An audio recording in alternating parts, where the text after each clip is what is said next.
58% des femmes lesbiennes, bi ou trans sont invisibles à l'égard de leur supérieur hiérarchique contre 49% des hommes gays, bi ou trans. 10 points de moins, ça n'est pas rien. La question, c'est surtout pourquoi. Pourquoi est-ce aujourd'hui encore plus difficile pour les femmes que pour les hommes d'être visibles? C'est le sujet de notre première table ronde. Mais d'abord, on part à Toulouse à la rencontre de Grazia Vittadini, top manager allié, avec 2 membres du réseau Pride Airbus. Elle raconte ce qu'elles font au quotidien pour favoriser la visibilité et l'inclusion des lesbiennes dans l'entreprise.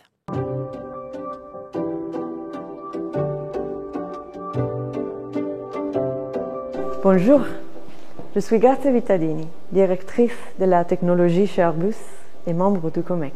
Je m'appelle Céline Andrada, je travaille au sein des ressources humaines de Airbus Opération à Toulouse. Je m'appelle Émilie, je suis mécanicienne avion chez Airbus depuis 16 ans. Quand j'étais enfant, j'avais un grand rêve. Je voulais devenir pilote dans l'armée de l'air italienne. Et j'ai donc postulé et j'étais vraiment rapidement rejetée au motif que je suis une femme. J'ai commencé mes études en sciences aéronautiques, en ingénierie, et donc avec mon premier salaire d'ingénieur aérospatial, j'ai financé ma licence de pilote. J'aimerais vraiment penser que nous avons parcouru un long chemin depuis l'époque où les individus étaient traités différemment en fonction de leur sexe, de leur orientation sexuelle, de leur éducation. Mais nous devons vraiment catalyser ces changements. J'ai commencé à travailler chez Airbus en 2002 et dans l'engineering. J'ai passé 9 ans manager dans l'engineering, en totale invisibilité. Et après, je suis partie dans le monde de la production, toujours invisible. Depuis 16 ans que je travaille dans le milieu de la production, je n'ai jamais eu connaissance d'une autre personne LGBT que moi visible. Pour moi, ça signifie que beaucoup de gens sont cachés, oui, qui n'osent pas ou qui ne se sentent pas libres ou qu'ils ont honte. Et puis est arrivée donc la signature de la charte en mai 2018. Où sur l'internet d'Airbus, j'ai pu voir que la direction s'était engagée sur la protection des LGBT au sein de l'entreprise. Et là, ça m'a fait réagir et je me suis dit, mais pourquoi nous avons besoin d'être protégés? Ça a résonné en moi par le fait que je n'étais pas réellement moi-même. Je passais mes discussions au café à utiliser le « on a fait ça ce week-end »,« on a été à la montagne », mon ami est prof de PS, etc., etc. Et là, je me suis posée en me disant, mais c'est pas normal. Et avec 2 autres collègues, femmes, nous avons toutes les 3 lancé le réseau LGBT au sein d'Airbus. Nous avons été très rapidement soutenus par la direction et notamment par Grazia Vittadini qui nous a aidés à commencer le réseau et à se faire connaître au sein de l'entreprise. Si je dois penser un message spécifique pour les collègues lesbiennes, le message change pas. C'est pas facile être une minorité, c'est pas facile être des pionnières. J'étais la première femme au COMEX Airbus dans 50 ans d'histoire d'entreprise et maintenant on est 2 femmes. Il me semble que les femmes lesbiennes sont pas particulièrement visibles aussi pour une raison de discrétion. De notre éducation, on a été habitué à être discrète.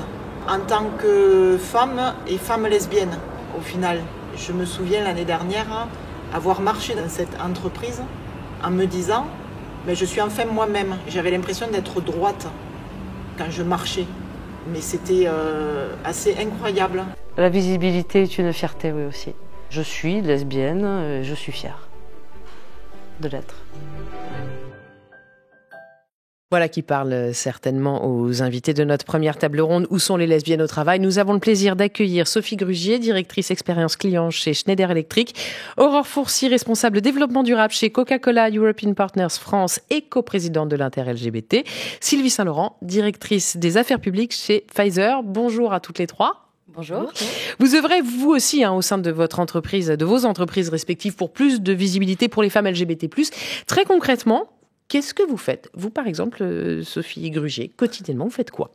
Eh bien, on a essayé de lancer modestement un réseau au sein de l'entreprise en France, plus particulièrement depuis une petite année, où malheureusement, le pourcentage est même plus important que celui que vous citiez, parce que ce réseau-là est constitué à 90% d'hommes gays et seulement de 10% de femmes qui n'arrivent pas à se libérer, malgré une entreprise inclusive, mais pour vraiment assumer leur homosexualité professionnellement. Alors, on va essayer de comprendre un petit peu pourquoi, mais pour continuer à planter le décor, vous, Aurore Fourcy, je crois que vous aimez bien le terme de salarié activiste. Oui, tout à fait. Parce que étant militante dans ma vie du quotidien, vu que je suis à l'Inter-LGBT, j'estime que quand on est militante, c'est quelque chose qu'on doit ramener aussi en entreprise parce qu'on leur permet de bouger plus vite. Les entreprises doivent justement se servir peut-être des personnes qui sont en interne, qui connaissent bien les sujets, pour pouvoir avancer plus vite et mieux les écouter et trouver les bonnes façons de pouvoir vraiment parler de diversité et inclusion. Vous avez l'air tout à fait d'accord, Sylvie Saint-Laurent. Je vous vois hocher la tête. Vous aussi, c'est un sujet sur lequel vous travaillez tous les jours au sein de votre entreprise? Oui, je fais partie du groupe Open chez Pfizer France. Et je pense que être présent, être visible, nous on parle d'alliés et je rejoins un petit peu les propos de Sophie qui dit que nous on n'a pas d'autre, il n'y a pas d'autre femme que moi qui est représentée en tant que lesbienne dans ce chapitre. Maintenant, on ne demande pas aux gens forcément de s'affirmer en tant que gay ou lesbienne, mais c'est assez surprenant.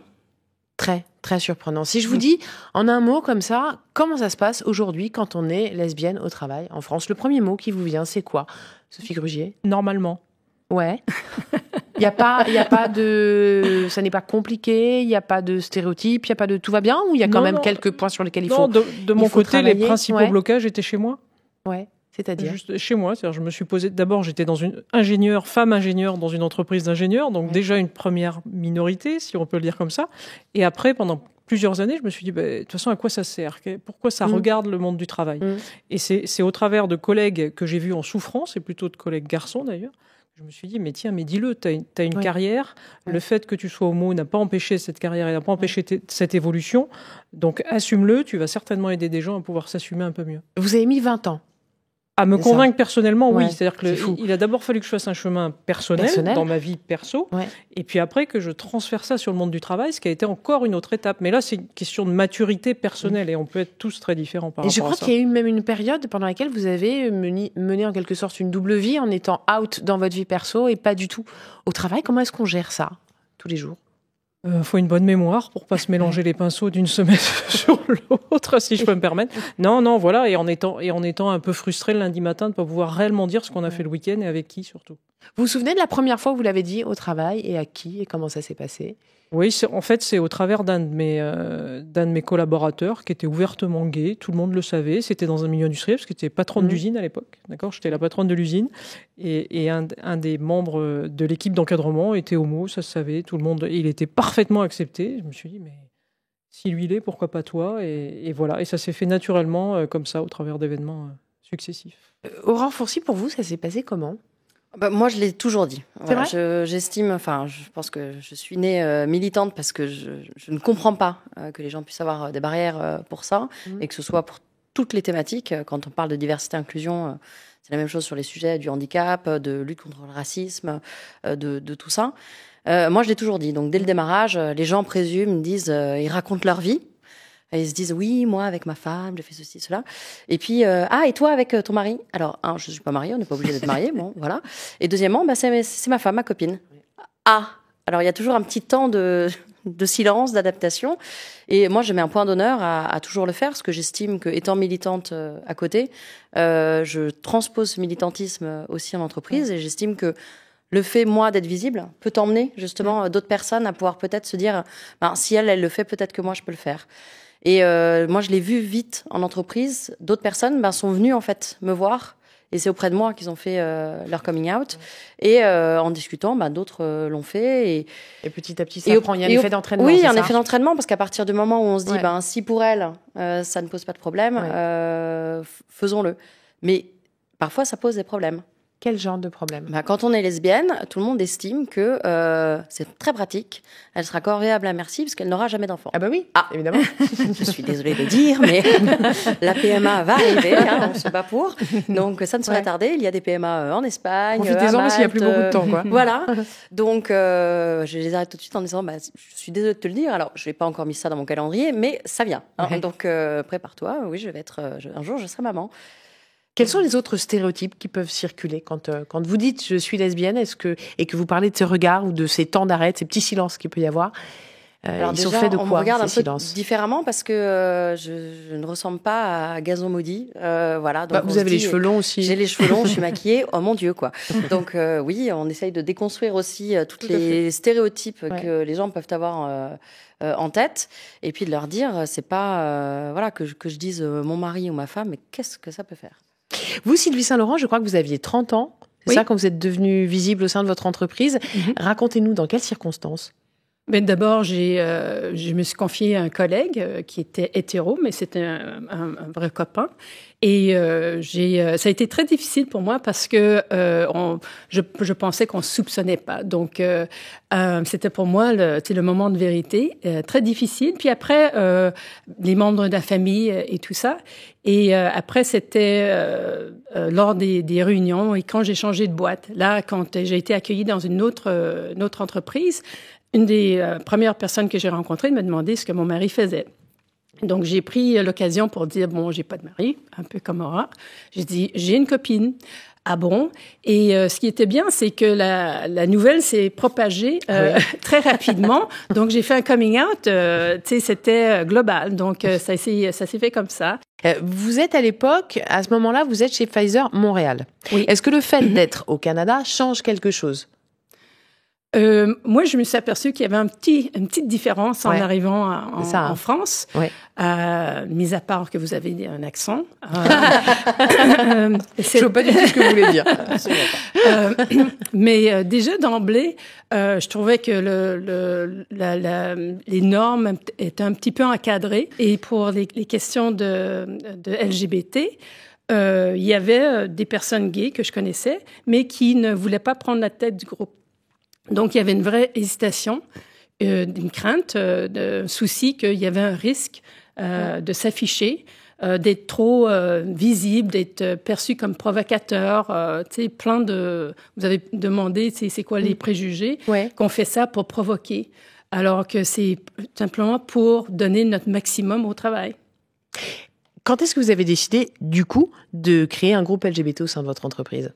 C'était il y a 3-4 ans, lorsque plusieurs pays en Europe, les filiales de Pfizer en Europe, avaient des groupes de LGBT, et c'était seule la France qui n'avait pas.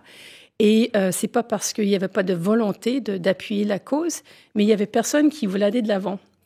Et donc, on m'a demandé si j'étais prête à le faire, et j'ai dit oui, avec plaisir. Vous dites que la France était le seul pays où il n'y avait pas de groupe LGBT au sein de l'entreprise. Ce retard-là, comment est-ce qu'on l'explique, Sophie Grugier ou Aurore Fourcy, qui est la même question, en fait, que pourquoi les lesbiennes sont moins visibles que les gays? On y revient à ces questions du pourquoi. Parce qu'une fois qu'on le fait, ce constat, déjà, en entreprise, on parle souvent de ce fameux sexisme ordinaire. Quand on est lesbienne, on subit, premièrement, ce sexisme, d'être une femme. Et deuxièmement, on subit le côté homophobie, donc qui s'appelle la lesbophobie, et qui est ce cumul des deux. Ça vient d'abord, selon vous? C'est-à-dire que le premier plafond de verre, c'est parce que mais nous sommes des femmes? Ou est-ce que c'est un plafond de verre lié au fait d'être lesbienne? C'est les deux, en fait. C'est les deux en même temps. C'est les deux en même temps, en fait. On peut pas dissocier les deux. Moi, ce que je suis une femme et je suis lesbienne. Ça fait partie de moi, comme j'ai beaucoup de cheveux ou autre. Voilà, ça fait partie de moi. Au même titre que certaines femmes ne peuvent pas atteindre certains niveaux et certains postes, quand on est lesbienne, on subit ce fameux sexisme ordinaire et ces stéréotypes qu'on doit coller à une femme qu'elle ne voilà, elle ne peut pas encore diriger. C'est encore ancré, ce genre de choses. Et quand on est lesbienne, encore moins. Il faut se taire, ça doit être dans le placard, ça n'a pas sa place en entreprise. Or, ça fait partie de l'identité de la personne. Vous dites... On se dit, quand on est lesbienne, on peut pas diriger. Et c'est vrai qu'en France, on manque de rôle modèle, mais bien au-delà de l'entreprise, hein, Sophie Grugier. C'est-à-dire que... Ah ben oui, moi je cherche des femmes politiques, je cherche des femmes dirigeantes. Et je veux dire, même quand on regarde dans le milieu sportif, qui par définition est quand même plus ouvert, finalement, quand on regarde vraiment, pas tant que ça. C'est-à-dire que des rôles modèles, quand on est jeune aujourd'hui, on a un mal fou à s'identifier, parce qu'il n'y en a pas beaucoup. Et effectivement, en tant que femme, dans un monde d'entreprise industrielle, chez Schneider Electric, on a de la chance, la moitié de l'ex-com est féminin, mais je veux dire, avec le nombre d'entreprises où on manque encore et on cherche des femmes à des postes de haute responsabilité, effectivement, le sujet lesbien vient encore après. Donc on a du chemin. Alors moi, je suis plutôt optimiste de nature, donc je trouve que ça avance. Ouais, vous avez le sentiment que ça bouge ? J'ai le sentiment que ça bouge sur le fait que les femmes accèdent à des postes à responsabilité. Ouais. Maintenant, avant qu'une femme ouvertement lesbienne accède à ce poste de responsabilité ou accède à ce poste de responsabilité et assume qu'elle est lesbienne, voilà, on va attendre encore un peu, mais ça va venir. Merci Aurore Fourcy, merci Sophie Grugier, merci Sylvie Saint-Laurent, merci à toutes les trois. D'où l'importance, on le disait, l'importance que vous avez toutes les trois ici, l'importance, la nécessité des rôles modèles, peut-être plus encore chez les jeunes générations. Ils viennent d'être recrutés, ce sont nos lauréates et nos lauréats jeunes diplômés LGBT+. On va les découvrir tout de suite.